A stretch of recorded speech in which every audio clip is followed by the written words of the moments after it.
L'homme qui est fort là-bas et qui est faible là-bas, c'est un gaillard zéro. Il deviendra Mario, la mère de toutes les femmes. Mais si son travail n'évolue pas, il ne sera pas heureux avec toi. Le premier don que Dieu a fait à l'homme, ce n'était pas la femme.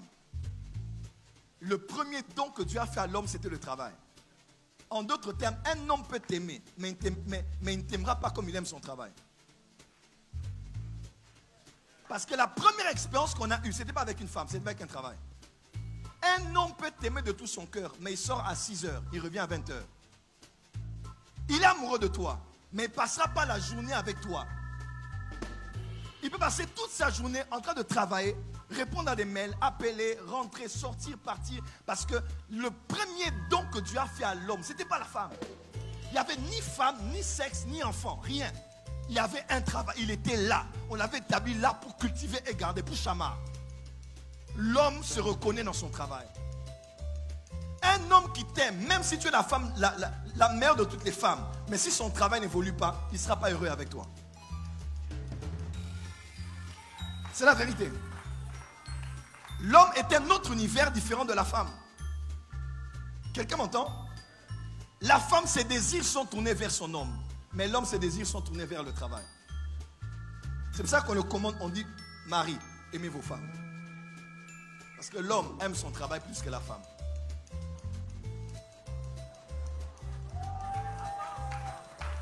Vous avez compris le contexte?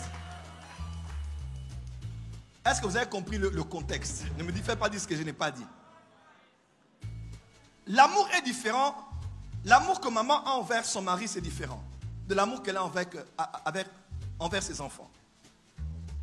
L'amour que la maman a pour les enfants n'est pas la même qu'elle a pour les petits-enfants. Quelqu'un me suit? L'amour qu'elle a pour les petits-enfants n'est pas la même qu'elle a pour ses frères et sœurs de la même famille. Quelqu'un me suit? Elle dit que c'est toujours l'amour, mais c'est l'amour à un degré différent et à une forme différente. Je peux aimer ma femme, mais mon travail c'est autre chose. Et j'ai vu beaucoup de pasteurs, quand avec leur femme ça ne marchait pas, ils ont préféré sacrifier leur femme que leur travail. Parce que ce n'est pas l'homme qui a été créé pour la femme, mais c'est la femme qui a été créée pour l'homme, pour l'accompagner dans son travail. Alors dis amen bien. Et ça, c'est les choses que les femmes ne comprennent pas. Pour l'homme, la plus importante chose pour l'homme, c'est son travail. Ce qui fait de l'homme l'homme, ce n'est pas combien il est performant au lit, mais c'est combien il est capable de subvenir aux besoins de ceux qui sont sous sa charge. Quand il peut payer le loyer, vous nourrir, c'est la gloire de l'homme. Mais un homme qui est fort là-bas et qui est faible là-bas, c'est un gaillard zéro. Il deviendra Mario. Il sera là pour satisfaire toutes les femmes qui sont dans des désirs, mais incapables de bâtir une famille et un foyer et avoir une personnalité. Ce qui fait de l'homme l'homme, c'est son travail. Est-ce que quelqu'un m'entend? Voilà pourquoi la seule manière dont une femme peut entrer dans le cœur de l'homme, c'est d'entrer dans sa vision et de pousser son travail à aller de l'avant. Il y a un type de femme qu'un homme ne peut se passer. Je peux vous choquer? Pourquoi d'autres hommes de Dieu ont commencé à... Pourquoi d'autres leaders, en général, sortent avec leurs secrétaires et négligent leurs femmes?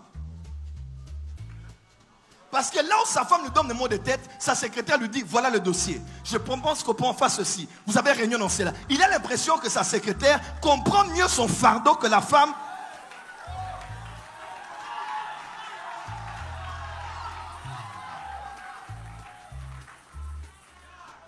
Est-ce que c'est la vérité ce que je dis? Mesdames, excusez-moi, mais c'est la vérité que je vous dis là. Quand tu as un homme, ne lui pose pas la question si d'abord c'est qui son père, c'est qui sa famille. C'est quoi son appel? Où est-ce qu'il va dans la vie? Qu'est-ce qu'il a comme fardeau? Qu'est-ce qu'il aimerait matérialiser? Ce genre de femmes-là, on ne les quitte pas. On ne les laisse pas. Est-ce que quelqu'un m'entend? Le mariage entre homme et femme, normal, sans Christ, c'est difficile. Le mariage entre un conjoint converti et non converti, c'est difficile. Très. Le mariage entre converti et converti, c'est difficile. Très. Le mariage maintenant entre converti dans le ministère et converti simplement, c'est difficile. Maintenant, le mariage entre chrétien converti ministère, chrétienne converti ministère, C'est compliqué. Parce qu'elle a aussi un appel, elle a aussi un fardeau. Hein? Elle a commencé à faire des choses avant que je ne sois là. Il ne faut pas que je sois là comme étant celui qui vient détruire tout ce que Dieu lui avait aussi dit. Et moi, je vous dirai la vérité, elle est là, je l'ai déjà dit, je ne sais pas que je regrette, mais je l'avais dit, moi je ne voulais pas épouser une femme qui a un ministère. Oui, je ne voulais pas. Je ne voulais pas. Je me disais non, il me faut une femme ordinaire. Je l'ai toujours dit, hein, je veux une femme ordinaire. Moi, je porte l'œuvre, elle porte celui qui porte l'œuvre. C'est comme ça que moi je voyais. Parce qu'une femme, quand elle a l'appel, là, aïe, aïe, aïe, le Saint-Esprit m'a dit.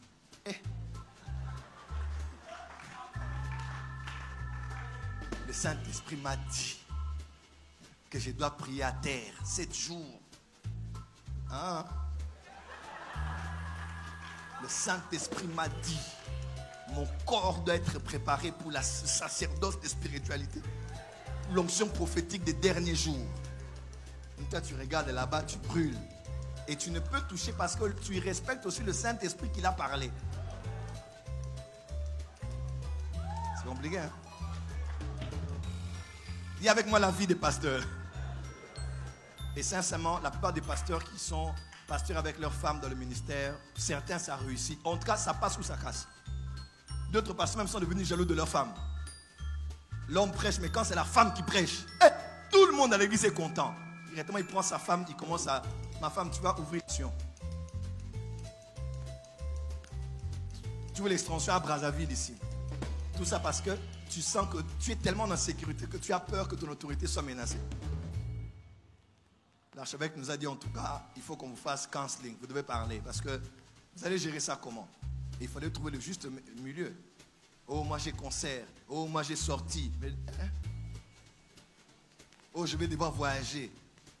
Donc moi j'ai conférence, je vais annuler pour aller t'accompagner en Haïti.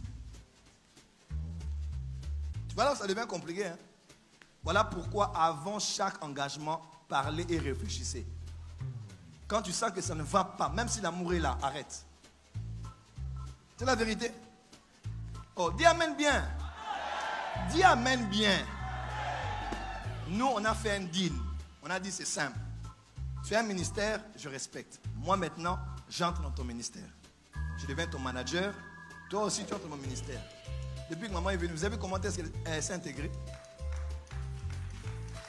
Si tu n'acclames pas, c'est la sorcellerie qui t'anime. Elle s'est intégrée. Intégrée vite fait. Elle est là à la répétition, elle chante, il n'y a pas de courant, il n'y a pas de groupe, elle est là, elle part, elle rentre dans la chaleur. Elle n'est pas noire comme nous, hein. Dans Moulungue, on a Bangungi, Baso Betaye.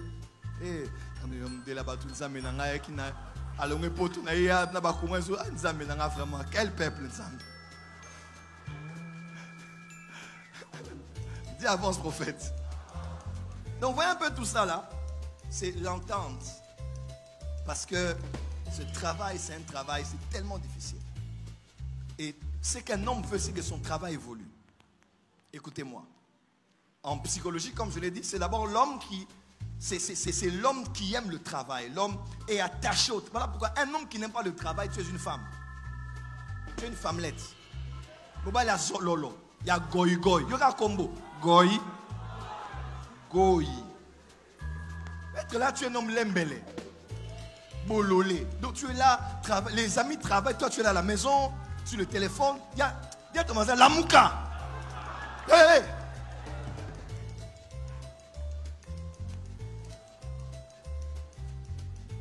Et comme maintenant un homme avec ce trait caractéristique est dans le ministère, le bonheur de son cœur, c'est quand son travail évolue. Et ça, j'aimerais vous le dire, chers frères et sœurs de le Seigneur. Peut-être que nous les pasteurs, on ne vous le dit pas. Notre plus grande joie, notre plus grande satisfaction dans le domaine de notre appel, notre plus grande joie, c'est quand on voit que le travail qu'on fait prospère et évolue.